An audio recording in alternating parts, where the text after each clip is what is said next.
Tiene la palabra señor diputado Brillo.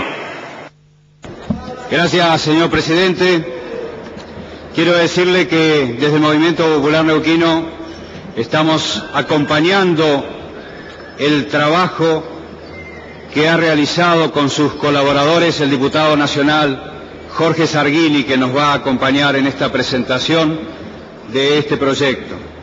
Nosotros sabemos que las retenciones son importantes para definir una política económica, pero tienen que ser racionales y previsibles y no cambiar las reglas de juego como ha pasado con el campo en un momento en que estábamos prácticamente en la cosecha. Y por otra parte, se han definido de manera inconstitucional y confiscatoria. Yo quiero mencionar 4 conclusiones de la Academia Nacional de Derecho y Ciencias Sociales de Córdoba, que acaba de emitir un documento sobre este tema. En primer lugar, las retenciones de indudable naturaleza tributaria fueron fijadas por mera resolución del Ministerio de Economía de la Nación, lo cual las torna inconstitucionales. De allí que nuestra Constitución haya asignado esta trascendental atribución tributaria al Congreso y se lo haya prohibido expresamente al Poder Ejecutivo al otorgarle la potestad de dictar decretos por razones de necesidad y urgencia. Asimismo, dicha atribución no puede ser materia de delegación legislativa. Las retenciones a ser de carácter aduanero no son coparticipables, afectando la real vigencia del federalismo. Se trata de un impuesto a la ganancia que, al ser coparticipable, afianza el federalismo distribuyendo la recaudación equitativamente entre las provincias.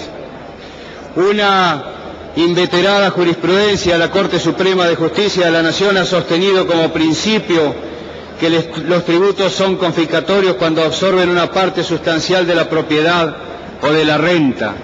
Y de lo que considero más importante, la validez formal de la ley que se sancionare con el debido proceso legislativo como este, no obsta a que, como toda ley, su contenido normativo pueda ser sometido al control de constitucionalidad ante los tribunales federales, con la Corte Suprema de Justicia de la Nación como cabeza de poder e intérprete final de la Constitución Nacional. Yo quiero decir que es importante que estemos aquí en el Congreso tratando las retenciones. Solucionamos la mitad, la otra mitad es construir la ley. No podemos aprobar un decreto de necesidad y urgencia, y mucho menos una resolución que no tiene jerarquía, que no tiene necesidad ni tiene urgencia. Por eso no vamos a apoyar el proyecto convalidando la resolución 125.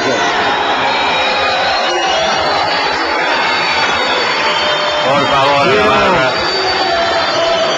Por favor, al público. Quiero felicitar, señor presidente, quiero felicitar a los diputados.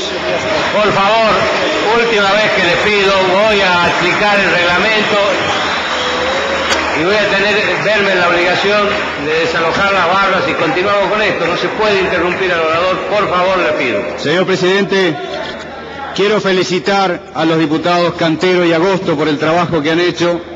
Las audiencias públicas mantenidas han expresado la opinión de muchas organizaciones y nos fue realmente muy importante, pero muchas organizaciones e instituciones plantearon abrir la resolución 125. Desde campesinos, comunidades indígenas, intendentes, bolsa de cereales, mercados a término, plantearon claramente abrir esta resolución. Lo que se presenta hasta ahora a consideración de este Congreso es la necesidad de convalidar esta resolución. Esto significa, de alguna manera, recaudar millones para distribuir millones, de manera de no retroceder en una decisión que fue un error y que se transformó en una verdadera obstinación política, causándole daños irreparables a la República en el orden institucional, económico o social. La devolución de las retenciones en la forma en que están expresadas no resuelve la situación, porque estas medidas no tienen credibilidad. En mi provincia los productores se quejan porque no les devuelven el IVA, por ejemplo, en la fruticultura, en la ganadería o en el sector forestal. Yo quiero celebrar, señor presidente, que finalmente el esquema de retenciones móviles haya sido girada a esta Cámara.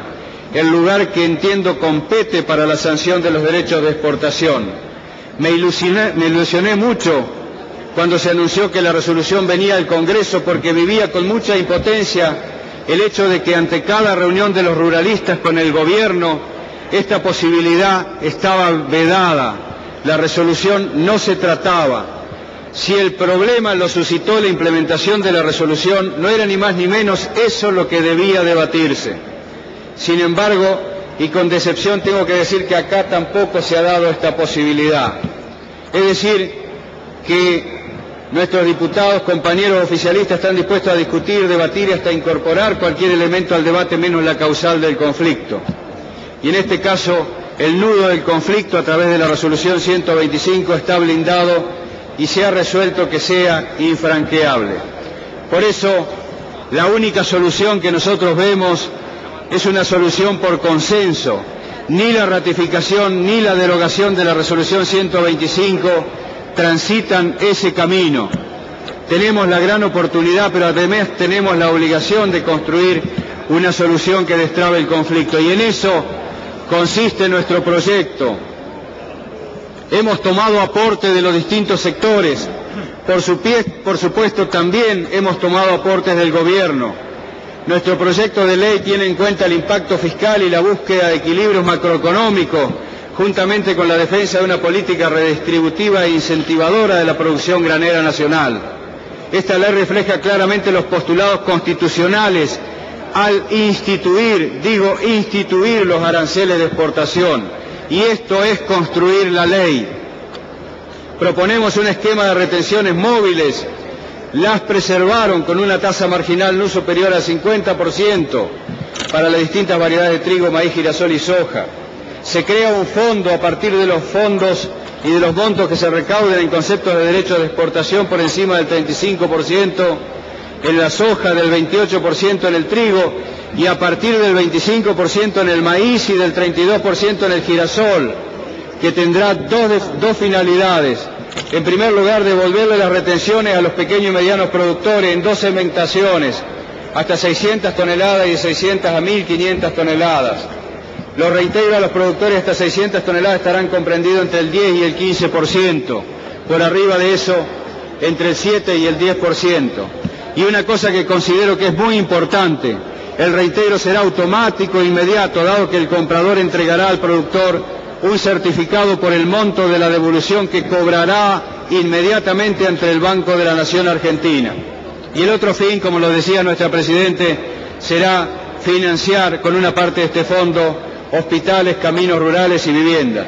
Señor Presidente, con este proyecto abrimos la resolución 125 y sus derogatorias, preservamos las retenciones móviles, cuidamos la necesaria rentabilidad de los productores, generamos previsibilidad, devolvemos las retenciones a los pequeños productores, alimentamos un fondo para obras a la provincia y, lo que es más importante, construimos una ley, que es lo que tiene que hacer este Congreso. Muchas gracias.